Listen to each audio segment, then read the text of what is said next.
Il est 8h34, Cédric Villani, bonjour. Bonjour Jean-Jacques Bourdin. Merci d'être avec nous.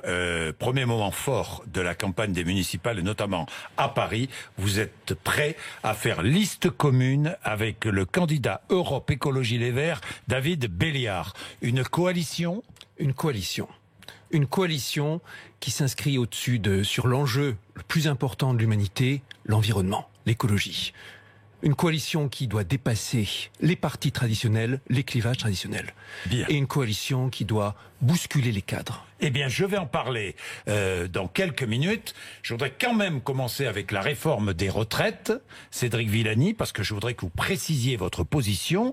Est-ce que vous soutenez sans faille le régime des retraites présenté par le gouvernement ? Je soutiens le principe d'une réforme des retraites. Nous avons besoin de simplifier, de rendre plus juste.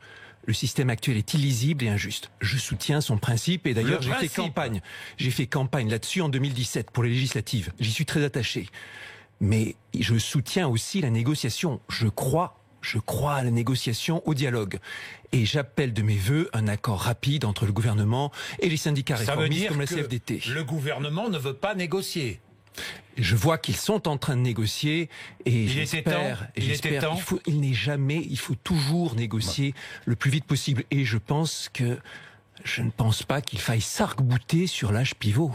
Ah, justement, vous n'êtes pas favorable à l'âge pivot, l'instauration de cet âge pivot. L'âge pivot, dites-vous, n'était pas l'engagement initial du candidat Emmanuel Macron pour lequel vous vous êtes battu, c'est cela ? Ce n'est pas le projet que j'ai défendu en 2017. Et je pense qu'il y a besoin de faire passer cette réforme en confiance. Il y a besoin de négociations. On voit qu'il y a beaucoup de paramètres sur lesquels il faut agir. On voit que les négociations sont complexes. Mais il nous faut un accord. Il nous faut un accord. Vous dites donc au gouvernement, l'âge pivot, mettez-le de côté pour l'instant, c'est ça ?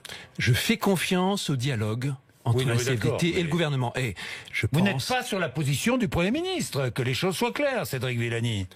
Je ne suis pas le porte-parole du Premier ministre. Oui, c'est-à-dire que vous trouvez que s'arc-bouter sur l'âge pivot, c'est pas une bonne solution. Je pense qu'il ne faut pas s'arc-bouter. C'est-à-dire ne pas s'arc-bouter, ça veut dire quoi ? On met l'âge pivot de côté ? On fait comme Écoutez, c'est pas moi qui suis à la table des négociations. Ce que demande la CFDT ? J'ai une grande confiance dans la CFDT et dans ce que dit Laurent Berger. Et je suis convaincu que, quand la CFDT, ce qui n'est pas un syndicat irresponsable, quand elle dit il faut faire la réforme sans s'arc-bouter sur l'âge pivot, il faut la faire avec du sérieux budgétaire, mais il faut la faire dans la justice et dans le dialogue, j'écoute la CFDT. Bien, Cédric Villani, nouvelle loi indispensable pour instaurer... Oui, qu'est-ce que vous voulez ajouter ? On voit ici, dans ce conflit qui est en cours, on n'en peut plus. Les Parisiens, les Parisiennes n'en peuvent plus de ces blocages. On a besoin de trouver une sortie de crise rapide. Rapide. Bien, vous demandez évidemment une trêve pour Noël, j'imagine. J'imagine. Bien sûr. Et des mesures de soutien, bien sûr, on les voit pour nos commerçants qui n'en peuvent plus aujourd'hui. Je vais y venir, mais est-ce qu'il faut une nouvelle loi pour instaurer une forme de service minimum dans les transports publics, notamment en Île-de-France ? Il faut d'abord avoir des services en Île-de-France de transport qui fonctionnent bien. Même en temps normal, c'est l'engorgement, c'est le chaos, c'est la galère. Oui. On a besoin de travailler et aussi d'automatiser davantage nos lignes et de faire tout pour que les blocages soient les moins graves possibles. Oui, mais Cédric Villani, là je suis direct. Est-ce qu'en cas de grève, il faut instaurer des astreintes, comme à l'hôpital par exemple, comme à l'hôpital public, pour garantir un service minimum ? Est-ce que nous pouvons commencer par sortir de cette crise et ensuite réfléchir posément à la façon d'avoir les suivantes ? Oui, c'est-à-dire que vous seriez favorable à des astreintes. C'est quelque chose qui se discute et pourquoi pas. Pourquoi pas. Il faut mettre ce sujet sur la table. Il faut mettre ce sujet sur la table, mais d'abord, en urgence, sortir de cette crise. Oui. Il faut accélérer peut-être l'automatisation des métros parisiens. À coup sûr. Accélérer l'automatisation, étendre les horaires. Bon sang, les transports, c'est ce qui fait la vie d'une agglomération. C'est comme le système sanguin pour un être vivant. On a besoin de transports fluides, efficaces, et avec des horaires étendus. Les horaires ne sont pas assez étendus actuellement. On a besoin de transports aussi qui assurent la cohésion, pas seulement dans Paris, mais à travers toute la métropole, la région Île-de-France. Oui. Comment vous déplacez-vous? Chaque fois que possible, en métro, en RER. Aujourd'hui, en ce moment, ce n'est pas terrible. Et ce sont les taxis, les solutions de fortune, les voitures des membres de mon équipe. On se débrouille comme on peut. Vous vous débrouillez parce que vous êtes en circonscription, dans l'Essonne souvent, à Paris souvent, il faut aller un peu à l'Assemblée nationale. Ces temps-ci, là, les connexions entre Paris et l'Essonne sont encore plus complexes. Et cette semaine, c'était du Paris-Paris. Paris, cette semaine. Bien. Les commerçants parisiens indemnisés? Il faut les indemniser. Je les vois sans arrêt. Ils me parlent de chiffre d'affaires qui baisse. 30%, 40% de pertes qui s'annoncent sur ce mois. Un mois de décembre qui est fondamental pour les commerçants et qui, l'an dernier déjà, était ruiné. Cette année aussi s'annonce dramatique. Nous avons besoin de nos commerçants. C'est la vie locale du quartier, c'est de l'animation, c'est du lien social majeur. Est-ce que l'image de la ville de Paris est abîmée, vous pensez, en ce moment, par tout ce qui se passe? Incontestablement. Mais pas seulement dans ce mouvement, dans cette période difficile. Aussi, en temps général, on a une Paris dont on a été fier parce que c'était la ville lumière, la ville de la connaissance, la ville qui rayonne, le phare. Et aujourd'hui, qui est célèbre aussi pour sa saleté, ses rats, son désordre, ses embouteillages. On a besoin de ramener de l'ordre, de la sérénité, d'apaiser cette ville. Apaiser comment? Comment apaise-t-on une ville? On l'apaise avec de la rationalité, on l'apaise avec plus de possibilités. Vous parliez des transports. Oui. On a besoin de développer l'offre de transport en commun de façon importante. On a besoin de davantage de pistes cyclables, on a besoin de davantage de services de mobilité, on a besoin de permettre aux uns et aux autres de se déplacer de façon sereine et fluide. Et puis on a besoin de propreté dans les rues. La propreté s'est dégradée et vous l'avez vu, ces mannequins qui se prennent en selfie avec des rats sur une grande place de Paris. On ne peut pas supporter cela. Il y a besoin de ramener de l'ordre, de la sérénité, quelque chose qui apaise. Aujourd'hui, on a une ville agressive, il faut passer à une ville qui apaise. Oui, vous voulez libérer Paris de la voiture, hein, si j'ai bien compris. On a besoin de faire en sorte qu'on ait le moins besoin possible de recourir à sa voiture personnelle. Mais comment fait-on pour libérer Paris de la voiture? Parce que c'est un slogan, ça. Paris libéré de la voiture. Ce n'est pas un slogan si nous le voulons. Vous savez, la part de trajets qui se font à Paris en vélo, c'est de l'ordre de 4%, là où à Strasbourg, c'est 4 fois plus. On a des exemples de métropoles à l'international qui se sont mises massivement au transport en commun, au vélo. Il faut le faire aussi à Paris. Mais attention, il faut dire la vérité aussi, c'est pas juste en agissant dans Paris qu'on résoudra ce problème. C'est en agissant sur l'ensemble de la région parisienne, de l'aire métropolitaine. La plupart. Instaurer des péages urbains, vous êtes favorable à cela? Le contrôle à l'entrée viendra, mais ce n'est pas le moment maintenant. Là, maintenant, l'urgence, c'est développer l'offre. Bon. C'est le Grand Paris Express qui va venir. Développer l'offre, si, c'est le Grand Paris Express qui va venir. Pour que l'offre soit une bonne offre, vous le savez bien, Cédric Villani.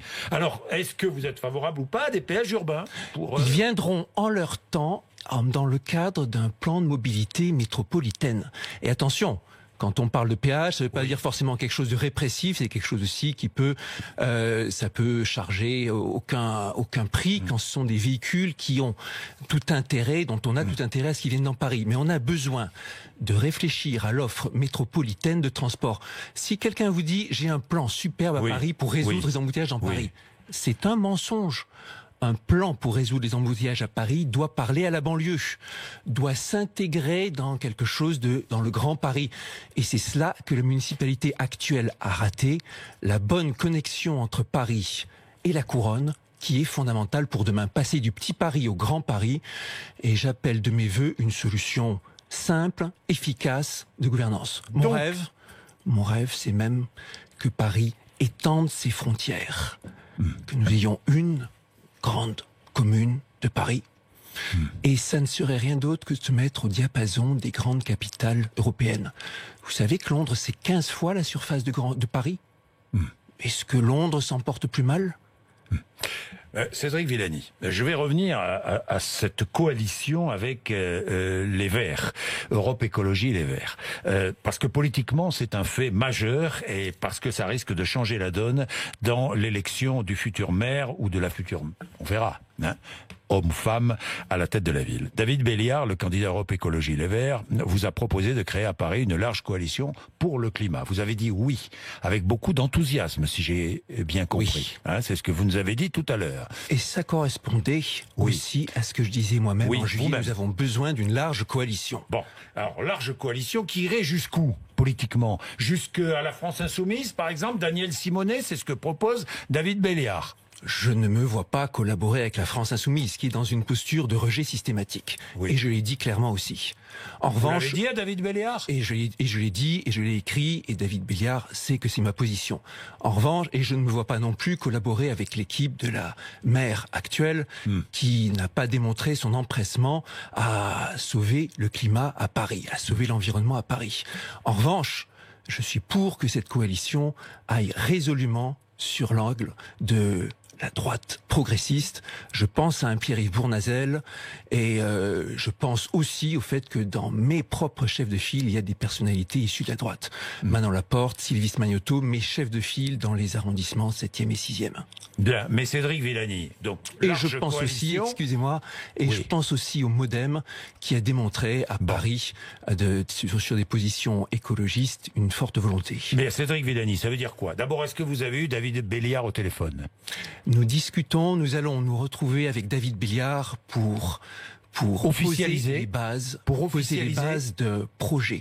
Et je dis bien, ici, on n'est pas dans des accords politiciens. Non, mais d'accord, mais vous allez officialiser cette coalition.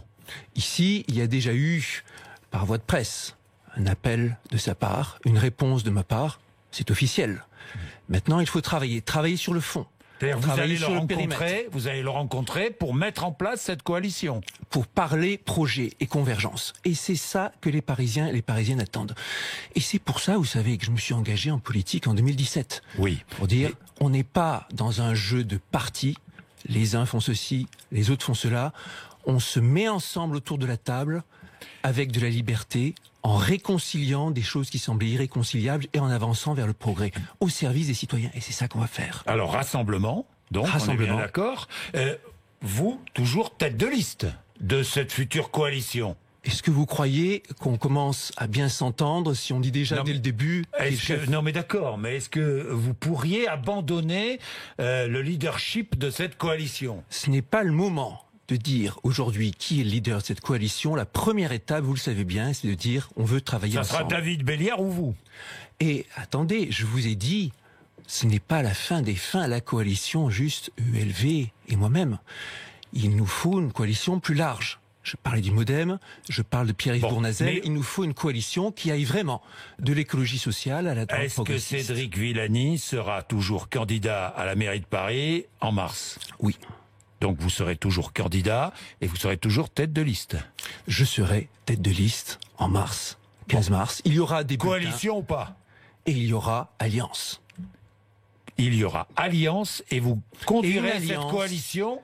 Vous conduirez cette coalition. Mais Jean-Jacques Bourdin, vous savez bien, c'est une élection complexe. Il y a le premier tour, le second tour, le troisième tour. Et c'est pas le moment ici de discuter apothicaire. Combien de voix pour ceci, combien de voix pour cela. L'accord qu'on a vu il y a pas longtemps là, il y a une semaine, entre le PS et le PC à Paris, c'était un accord où on discutait visiblement combien de postes. Ce n'est pas le cas ici. On va parler projet. On va parler de ce qui est bon pour les Parisiens. On va parler de comment apporter plus de végétalisation dans les rues, plus de sécurité dans les rues de Paris, comment apporter plus de liens sociaux.